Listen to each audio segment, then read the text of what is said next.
Bismillahirrahmanirrahim. Assalamu alaikum students. How are you all? I hope that you all are fine and in a really good health. So in last class we have discussed the first topic of grammar focus of unit 3 grandpa's lesson, that was common and proper noun, and today we are having a new topic which is again on page number 21, and the topic is what are clauses. Okay, so let's see that what is there in your book. Write 5 clauses of your own in the boxes provided below. आपने ये जो space आपको दिया गया है इनमें 5 sentences book में ही लिखने हैं आपने, और क्या लिखने हैं जी, आपने क्लोजेस लिखने हैं. Then what are clauses? These are sentences also, but let's see कि क्या होते हैं और किस टाइप के होते हैं. रीड मी कॉर्नर को एक दफ़ा देख लेते हैं. A group of words consisting of a subject and a verb is known as a clause. लफ्ज़ों का ग्रुप जो वर्ब और सब्जेक्ट पर डिपेंडेंट हो वो क्लोज कहलाता है. A clause is a part of a sentence but not a complete sentence. Clause sentence का पार्ट ज़रूर होता है लेकिन कंप्लीट सेंटेंस नहीं होता. कुछ ऐसे क्लोजेस भी होते हैं जो कि अपने आप में ही कंप्लीट सेंटेंस होते हैं. फॉर एग्जांपल इसमें जो नीचे एग्जांपल्स दी हुई हैं, Ali walks. Ali is a subject, walk verb है, तो सब्जेक्ट और वर्ब दोनों के कॉम्बिनेशन से हमारे पास क्या आ गया, क्लोज आ गया. The ice melts, the ice subject है, मेल्ट्स वर्ब है. सो ये सिंपल क्लॉजेज हैं, यानी कि अगर आप चाहें तो आप ये 2 सेंटेंसेस का मेथड ही यूज़ करके सिर्फ सब्जेक्ट और वर्ब, कहीं से भी सेंटेंसेस देखें उसमें से सिर्फ सब्जेक्ट और वर्ब आप लेकर वो आप 5 क्लॉजेज यहाँ पर लिख सकते हैं. लेकिन मैं आपको थोड़ा सा डिटेल में भी बता देती हूँ कि एक्चुअली क्लॉजेज होते क्या हैं, और इनकी सिर्फ 2 काइंड्स हम जो है वो डिस्कस करेंगे. So a clause is a group of word with a subject and a verb. It is the basic unit of a sentence. Clause जो है वो वर्ड्स का ग्रुप होता है, यानी कि एक से ज़्यादा वर्ड्स होते हैं उसमें, जिसमें सब्जेक्ट और वर्ब शामिल हैं. ये किसी भी सेंटेंस का बेसिक यूनिट कहलाता है. ओके, लाइक एग्जाम्पल आपको दी हुई है, डक्स फ्लाई. डक्स क्या है, डक्स सब्जेक्ट है, फ्लाई फ्लाई वर्ब है. Remember, a phrase doesn't have a verb but a close does. याद रखिएगा कि जो फ्रेज होता है, मुहावरे जो होते हैं, वो वर्ब पर बेस नहीं होते, जबकि क्लोज में वर्ब मौजूद होता है, फ्रेजेस में नहीं होता. Clauses can be much longer than just 2 words. Clauses 2 word से ज़्यादा लंबे भी हो सकते हैं. लाइक सब्जेक्ट यहाँ पर सेंटेंस में दिया हुआ है, hungry ducks. The subject of the clause is the person or thing the clause is about. Subject जो है वो क्लोज में, the subject of the clause, clause का जो सब्जेक्ट है वो कोई भी इंसान या चीज़ हो सकती है जिसके बारे में क्लोज बता रहा है. यानी कि क्लोज वर्ब में जिस चीज़ को, जिस पर्सन को डिफाइन कर रहा है वो पूरी की पूरी सब्जेक्ट में काउंट होगी. लाइक हंग्री डक्स हमारा कंप्लीटली सब्जेक्ट होगा. ठीक है. फ्लाई लॉन्ग डिस्टेंसेस, तो ये पूरा क्या हो गया, प्रीडिकेट हो गया. ठीक है. So the predicate of the clause is what is written about the subject. Predicate क्या होगा, प्रीडिकेट वो होगा कि सब्जेक्ट के बारे में क्या लिखा हुआ है. The predicate of the clause is what is written about the subject. Subject के बारे में क्या लिखा हुआ है वो क्लोज का प्रीडिकेट होगा. This is the verb plus any words that add meaning to the verb. ये वर्ब भी हो सकता है और कोई भी ऐसा लफ्ज़ जो वर्ब को मज़ीद मायने दे रहा हो. What are the subjects and predicates of these clauses? अब हमने यहाँ पर आइडेंटिफाई करना है कि इन सेंटेंसेस के सब्जेक्ट्स और प्रीडिकेट्स क्या हैं. Like Jeremy wash the car. Jeremy subject है, ओके, सो बिकॉज ये नाउन है.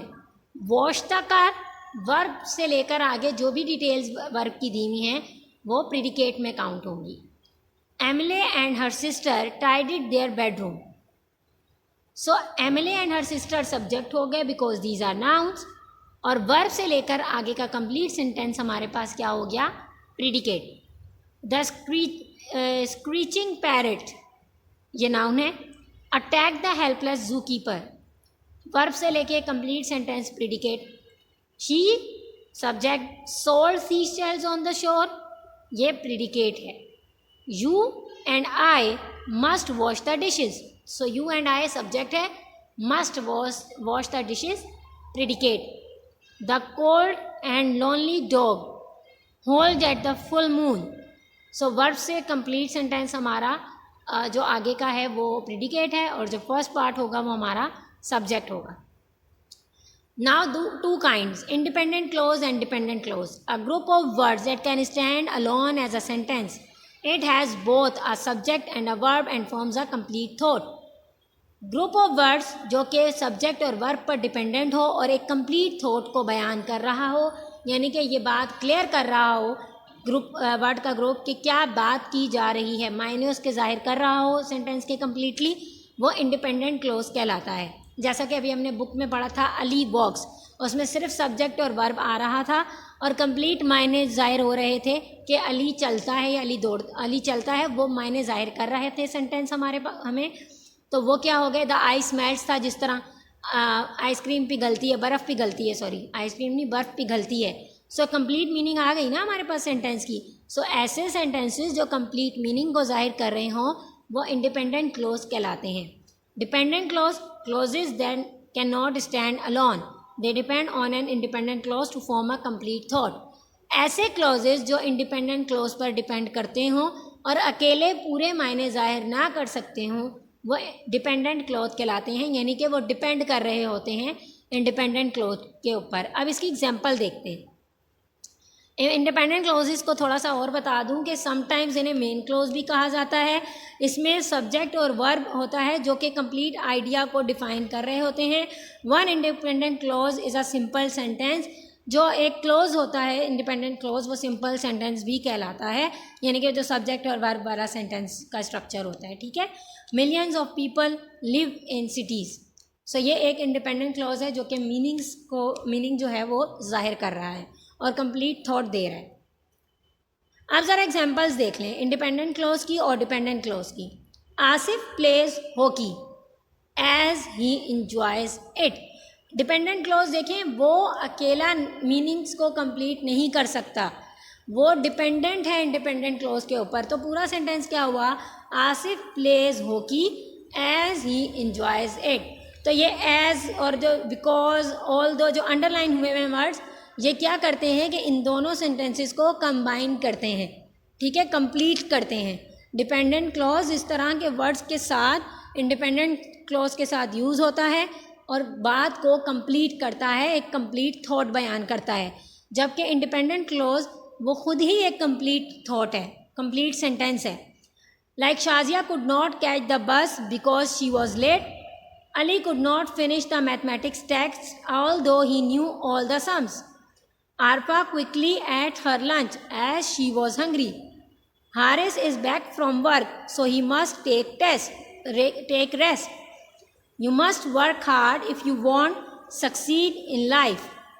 So ये क्या हुआ कि इंडिपेंडेंट क्लोज जो हैं वो सेपरेटली कंप्लीट मीनिंग्स को शो करते हैं, जबकि डिपेंडेंट क्लोज जो होंगे वो डिपेंड कर रहे होंगे इंडिपेंडेंट क्लोज के ऊपर. ठीक है.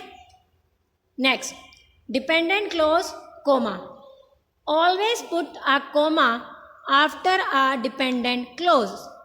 आपने डिपेंडेंट क्लोज के बाद हमेशा कोमा, अगर वो शुरू में आ रहा है तो आप हमेशा कोमा लगाएंगे. सेंटेंस के शुरू में आ रहा है तो आप कोमा लगा कर इंडिपेंडेंट क्लोज उसके आगे लिखेंगे. Although there was not a cloud in the sky, comma, it started to rain. अब it started to rain जो है वो इंडिपेंडेंट क्लोज है और कोमा तक जो पूरा था वो डिपेंडेंट क्लोज था, तभी हमने कोमा लगाया. You will always have a dependent clause if your sentence starts with a transition or a preposition. These are called introductory element. You will always have a dependent clause, आपके पास हमेशा dependent clause होगा अगर आपका sentence transition या preposition से start हो रहा हो. ये इंट्रोडक्टरी एलिमेंट्स कहलाते हैं, जैसे ऑल दो हमने ऊपर यूज़ किया. Check the part right after your comma to make sure it is an independent clause. Comma के बाद लाजमी आप अपना सेंटेंस चेक करें. डिपेंडेंट क्लॉज आपने लिख लिया, कोमा लगाया, उसके बाद लाजमी एक दफ़ा चेक करें कि क्या जो कोमा के बाद आप बात लिख रहे हैं, जो सेंटेंस लिख रहे हैं, वो इंडिपेंडेंट क्लॉज है या नहीं। एग्जाम्पल्स देख लें। Because it is raining, comma we have an umbrella. So ये जो डिपेंडेंट क्लॉज था वो स्टार्ट में आया और इंडिपेंडेंट क्लॉज उसके बाद। इंडिपेंडेंट क्लॉज देखें, we have an umbrella because it is raining. जब हम एंड में लिखेंगे डिपेंडेंट क्लॉज को तो हम क्या करेंगे, तब हम कोमा नहीं लगाएंगे। शुरू में जब हम लिखेंगे तब कोमा यूज़ होगा। Example, if I see John I will say hello to him. So इसमें इफ़ आई सी जॉन के बाद कोमा है, इसका मतलब ये डिपेंडेंट क्लॉज है। और मेन क्लॉज क्या होगा, मेन क्लॉज या independent clause, I will say hello to him. Okay, I hope that now it is clear. Point out the main and subordinate clauses in each sentences. तो subordinate clause भी वही है, dependent clause, ठीक है, वो आपने इनमें identify करने हैं। सो अलग अलग हेडिंग्स आपको दी गई हैं कि कैसे आप मेन क्लॉज और सब ऑर्डिनेट क्लॉज या फिर डिपेंडेंट क्लॉज को आइडेंटिफाई कर सकते हैं। Okay, next, a clause is a group of words with a subject and a verb. It is the basic unit of a sentence. A clause has a subject, the person or thing the clause is about, and a predicate, the verb plus any objects and modifiers. एक clause के अंदर subject होता है, subject में इंसान या किसी भी चीज़ के बारे में बताया जा रहा होता है जिसके बारे में वो क्लॉज है, और प्रेडिकेट होता है जो ये बता रहा होता है कि सब्जेक्ट या जो भी चीज़ है जो कि सब्जेक्ट की जगह पर आ रही है वो क्या है, मतलब उसका एक्शन क्या है, वो ये बता रहा होता है। A main clause stand alone as a sentence. Main clause जो है वो एज अ सेंटेंस अपने मायने खुद बयान कर रहा होता है, जबकि a subordinate clause can not stand alone as a sentence. Subordinate clause या डिपेंडेंट क्लॉज अपने मायने अकेले जाहिर नहीं कर सकता, वो डिपेंडेंट होता है इंडिपेंडेंट क्लॉज के या मेन क्लॉज के ऊपर। It acts in a sentence as a noun, adverb और adjective. Subordinate clauses can appear in different parts of a sentence. अब subordinate clauses की भी आगे भी kinds हैं कि वो एज अ नाउन भी आ रहे होते हैं, एज अ एडवर्ब आ रहे होते हैं, एज एन एडजेक्टिव आ रहे होते हैं, बट आपको इतनी डिटेल में जाने की ज़रूरत नहीं है। आप सिर्फ डिपेंडेंट और इंडिपेंडेंट क्लॉज के बारे में ही याद रखिएगा जो मैं आपको बता रही हूँ, और इन्हीं की हेल्प से आप अपने 5 क्लॉजेज जो है वो कॉपी में लिखेंगे। In the following sentences, the main clause is red and the subordinate clause is blue. We can begin tomorrow if you are ready. So red वाला main clause है और blue वाला subordinate या dependent clause है। Thank you so much students. I hope that now you can write 5 clauses from your own by using the example given in your books and by using the explanation which I have done. So we will meet soon with the next topic in our next class. Allah Hafiz.